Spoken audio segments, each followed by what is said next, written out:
Hello বন্ধুগণ, আমি সাধনা নতুন আরও একটা ঝাঁকানাকা রেসিপিতে তোমাদের সবাইকে স্বাগত জানাই। এখন যা শীত পড়েছে আর এই শীতের দুপুরে যদি শিম আর বড়ি দিয়ে এইরকম একটা দুর্দান্ত স্বাদের রেসিপি থাকে তাহলে গরম গরম ধোয়াটা ভাতের সাথে আর কিচ্ছু লাগবে না। শুধু শিমের এই রেসিপিটা দিয়েই কিন্তু সবটুকু ভাতে নিমেষেই খাওয়া হয়ে যাবে। আজকে আমি তোমাদের সাথে শিমের একটা নিরামিষ রেসিপি শেয়ার করছি। আর যে কোনো নিরামিষের দিনে এইভাবে বড়ি আর শিম দিয়ে রান্না করলে গরম গরম ধোয়াটা ভাতের সাথে খেতে জাস্ট দুর্দান্ত লাগে। তো রেসিপিটি প্রথম থেকে শেষ পর্যন্ত দেখার জন্য তোমাদের কাছে অনুরোধ রইল। তো চলো দেখে নিয়ে যাক আজকের রেসিপি। তো বন্ধুগণ, শিমের এই দুর্দান্ত স্বাদের রেসিপিটি বানানোর জন্য এখানে আমি আমার প্রয়োজন মতো বেশ অনেকগুলো শিম নিয়েছি। তো শিমগুলোকে প্রথমে খুব সুন্দর করে কেটে নিতে হবে। শিমের ধার দিয়ে বা সাইড থেকে দেখবে এরকম একটা সুতোর মতো অংশ থাকে। দুই মাথা থেকে একটুখানি টান দিলেই বা একটুখানি কেটে নিলেই দেখবে সুতোর মতো অংশটা বেরিয়ে আসবে। তারপরে যেহেতু শিমগুলো বেশ অনেকটা বড় বড়, তাই মাঝখান থেকে আমি এইভাবে একটু দুফালি করে কেটে নেব। আর শিম যদি এইভাবে মাঝখান থেকে একটু কেটেও নেওয়া হয় তাহলে ভেতরে যদি কোনো পোকামাকড় উকিঝুঁকি মারে সেটা কিন্তু দেখা যাবে। তো তার জন্য দেখো শিমগুলোকে মাঝখান থেকে এইভাবে একটু দুফালি করে কেটে নিচ্ছি। আর যদি ছোট শিম হয় তাহলে সেগুলো আর মাঝখান থেকে কাটা লাগবে না, গোটা গোটা রেখে দিলেই হবে। তো সমস্ত শিমগুলোকে খুব সুন্দর করে কেটে 2-3 বার খুব ভালো করে জল দিয়ে ধুয়ে নিয়েছি। আর আজকে শিম কিন্তু একা রান্না হবে না, তার সাথে আরও কিছু সবজি অ্যাড করতে হবে। তো তার জন্য দেখো সবজিগুলো তোমাদের দেখিয়ে দিচ্ছি। যেহেতু এখন শীত পড়ে গেছে, শীত মানেই হচ্ছে নতুন আলু।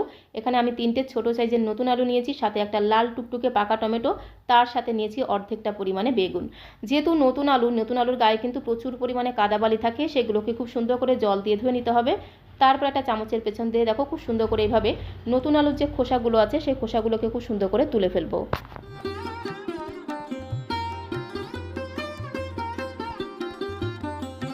তো 3টে আলুর খোসা দেখো খুব সুন্দর করে তুলে নিয়েছি। তারপর আমি প্রথমে বেগুনটাকে কেটে নেব।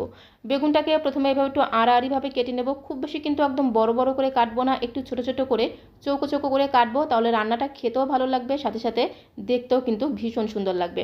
তো এরকম করে একটু ছোট ছোট করে চৌকো চৌকো পিস করে কেটে নেব। আর বেগুনটাকে কাটার আগে অবশ্যই কিন্তু খুব ভালো করে জল দিয়ে ধুয়ে তারপরে বেগুনটাকে কাটতে হবে। আর বেগুন কাটার পরে না ধোয়াই ভালো, তাহলে বেগুন থেকে অনেকটা জল বেরিয়ে আসবে। তো এরকম করে বেগুনটাকে কেটে নিয়েছি, সাথে নতুন আলুগুলোকে দেখো এরকম করে একটু লম্বা লম্বা পিস করে কেটে নেব। আর শিমের এই রেসিপিতে একটু নতুন আলু দিয়ে রান্না করলে খেতে কিন্তু দারুণ লাগবে। আলুগুলোকে কাটার পরে অবশ্যই কিন্তু একটু জল দিয়ে ধুয়ে নিতে হবে। তার সাথে লাল টুকটুকে পাকা টমেটোটাকে একদম ছোটো ছোটো পিস করে কেটে নেব।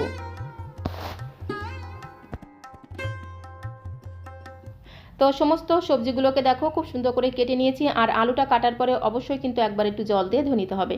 তো এখন আমি রান্নাটা করে নেব, তার জন্য সরাসরি চলে আসলাম কড়াইয়ের কাছে।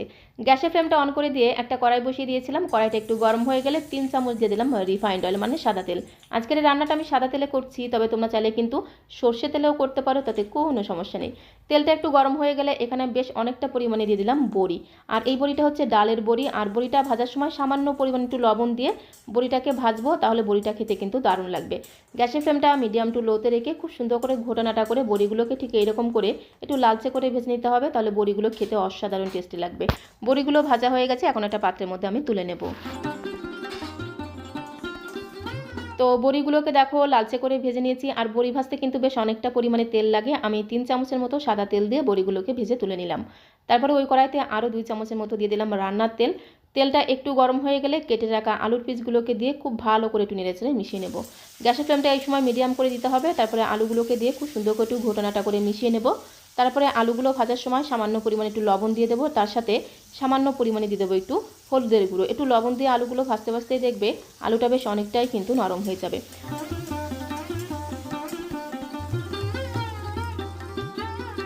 তো গ্যাসের ফ্লেমটা মিডিয়ামে রেখে আলুগুলোকে দেখো একটু হালকা লালচে করে ভেজে নিয়েছি। আলুগুলোকে একটু হালকা লালচে করে ভেজে নেওয়া হয়ে গেলে এর মধ্যে আমি আগে থেকে কেটে রাখা শিমের পিসগুলো দিয়ে দেবো। শিমগুলোকে দিয়ে খুব সুন্দর করে একটু আলুর সাথে নেড়েচেড়ে মিশিয়ে নিতে হবে। আর শিম ভাজার সময় কোনো রকম লবণ দেবো না, শুধুমাত্র একটু হলুদ গুঁড়ো দিয়ে শিমগুলোকে ভাজবো। তাহলে দেখবে শিমের যে সবুজ কালারটা, সেই সবুজ কালারটা কিন্তু খুব সুন্দরভাবে বজায় থাকবে। তো একদমই অল্প পরিমাণে একটু হলুদ গুঁড়ো দিয়ে দিলাম। তারপরে খুব সুন্দর করে একটু ঘোটানাটা করে মিশিয়ে নেব। ভালো করে হলুদটাকে একটু শিমের সাথে মেশানো হয়ে গেলে তারপরে একটু ধামা চাপা দেবো, মানে ঢাকনাটা বন্ধ করে গ্যাসের ফ্লেমটা মিডিয়াম টু লোতে রেখে বেশ কিছু সময় ধরে শিমটাকে একটু হালকা লালচে করে ভেজে নেব। এতে শিমের কাঁচা গন্ধটা চলে গিয়ে শিম থেকে দেখবে কি সুন্দর একটা ভাজা গ্রান বেরিয়ে আসবে। তো মোটামুটি 3 থেকে 4 মিনিট সময় ধরে ঢাকা দিয়ে দিয়ে শিমগুলোকে ভেজে নিয়েছি। মাঝখানে ঢাকনাটা তুলে অবশ্যই কিন্তু একটু নাড়াচাড়া করে দিতে হবে, না হলে আবার তলা দিয়ে পুড়ে যেতে পারে। আর এইভাবে একটু ঢাকা দিয়ে দিয়ে ভাজতে ভাজতেই দেখবে শিমগুলো কিন্তু অনেকটাই নরম হয়ে যাবে। আর এরকম করে একটু হালকা লালচে করে ভেজে নিলে শিমের এই তরকারিটা খেতে কিন্তু দারুণ লাগবে। তো আলু আর শিম খুব সুন্দর করে ভেজে নিয়েছি, এখন একটা পাত্রের মধ্যে আমি তুলে নেব। তো তারপরে কড়াইটাকে একটু পরিষ্কার করে নিয়ে ওই কড়াইতে আমি আরও 2 চামচ দিয়ে দিলাম রান্নার তেল। তেলটা একটু গরম হয়ে গেলে আগে থেকে কেটে রাখা বেগুনের পিসগুলোকে দিয়ে একটু হালকা লালচে করে ভেজে নেব।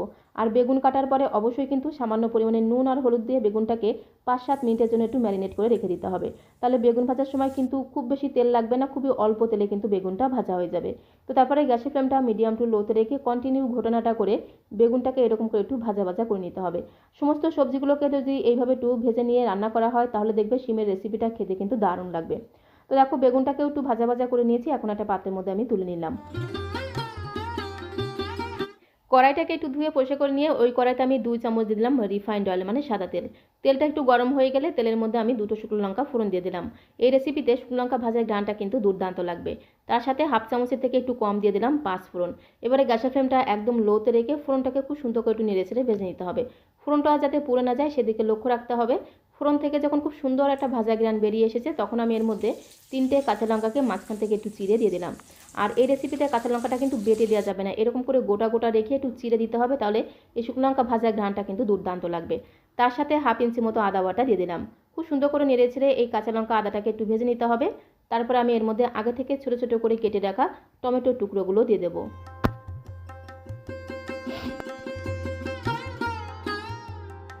একটা লাল টুকটুকে পাকা টমেটোকে একদম ছোটো ছোটো পিস করে কেটে রেখেছিলাম। টমেটোর টুকরোগুলোকে দিয়ে খুব সুন্দর করে একটু ঘোটানাটা করে মিশিয়ে নেব। তারপর আমি এর মধ্যে সামান্য কিছু গুঁড়ো মশলা অ্যাড করে দেবো। তো প্রথমেই দিয়ে দিলাম স্বাদ মতো লবণ, পরিমাণ মতো দিয়ে দেবো একটু হলুদের গুঁড়ো। এরপরে আমি 1 চামচের 3 ভাগের 1 ভাগ দিয়ে দেবো ধনিয়া গুঁড়ো। তার সাথে 1 চামচের 3 ভাগের 1 ভাগ দিয়ে দেবো জিরের গুঁড়ো। আর খুব সুন্দর একটা রং বা কালারের জন্য এর মধ্যে আমি 1 চামচের 3 ভাগের 1 ভাগ দিয়ে দেবো কাশ্মীরি লাল লঙ্কার গুঁড়ো। এতে কালারটা কিন্তু দারুণ হবে। এই কাশ্মীরি লাল লঙ্কাতে কোনো রকম ঝাল হবে না, খুব সুন্দর একটা রং হবে। তো 30 থেকে 40 সেকেন্ড প্রথমে খুব ভালো করে নেড়েচেড়ে গুঁড়ো মশলাটাকে এইভাবে একটু মিশিয়ে নেব।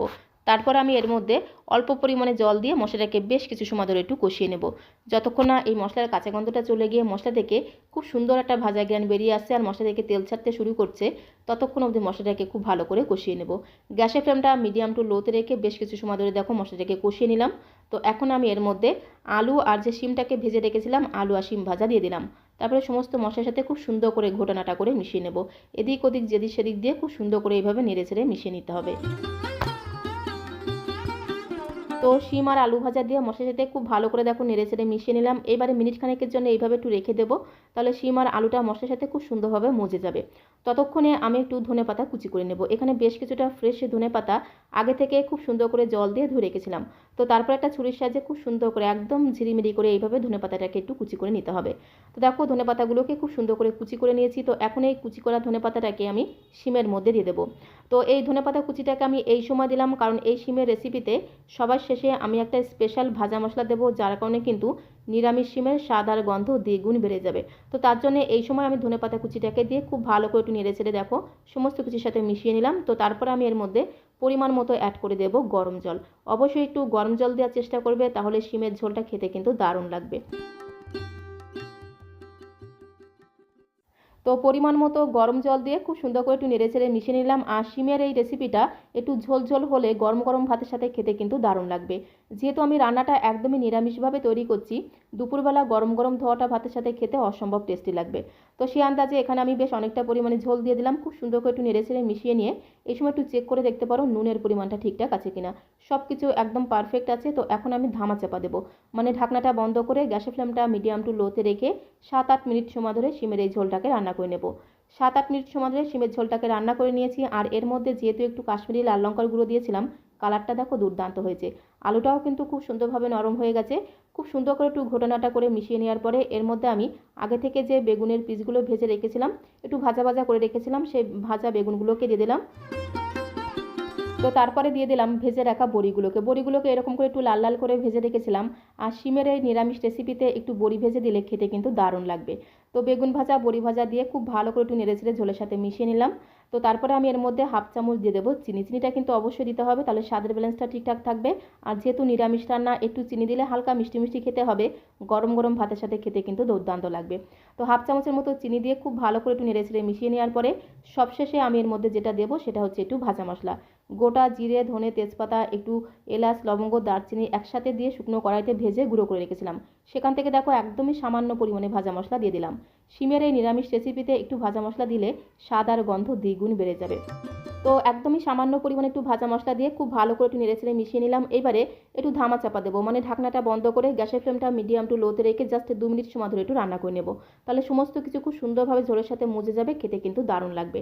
তো দেখো শিমের ঝোলটা কিন্তু একদমই রেডি হয়ে গেছে। আর শীতের দুপুরে যদি এইরকম একটা শিমের রেসিপি থাকে, গরম গরম ধোয়াটা ভাতের সাথে আর কিচ্ছু লাগবে না, শুধু শিমের এই রেসিপিটা দিয়েই কিন্তু সবটুকু ভাতে নিমেষেই খাওয়া হয়ে যাবে।